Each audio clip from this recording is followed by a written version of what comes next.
रहीम Sindh public service commission secondary school teacher lectureship की तैयारी के हवाले से तवाजी खिदमत में हाज़िर आहियां। अॼु सिंधी अदब जा 10 सुवाल अहम सुवाल कवर कंदासीं जेके टेस्टन में बार बार अचन पिया।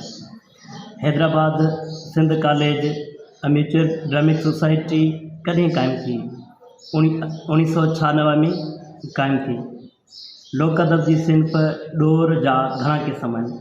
लोक अदब जी सिंफ़ ॾोर जा 3 क़िस्म आहिनि। सिंधी ज़बान जे फितरत निगारी जे करे जॉन मिल्टन सॾिजे थो।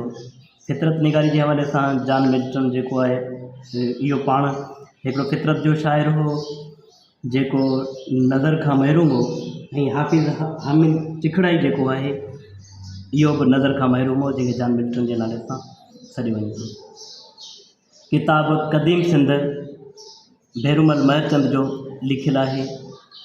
किताब आफ़ताब अदब हकीम फ़तेह मोहम्मद सेहवाणी जो लिखियलु आहे। हकीम फ़तेह मोहम्मद सेहवाणी जेको ज़ात जो अब्बासी हो। सिंधी ज़बान में मरसियो सैयद साबित अली शाह जोड़ियो।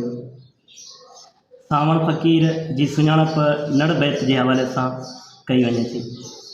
मसदस हालीअ जो सिंधी में पहिरियों तर्जुमो अला बख़्श अबो जो कयो।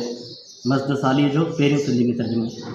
सिंधी नसर जी तारीख़ किताब हिन वक़्त ताईं सिंधी नसर जी तारीख़ ते मशहूर 2 किताब लिखियल आहिनि। डॉक्टर ग़ुलाम अलाना जो भी लिखियलु आहे ऐं इन साॻी नाले सां सिंधी नसर जी तारीख़ मंगाराम मलकानी प्रोफेसर लिखियो।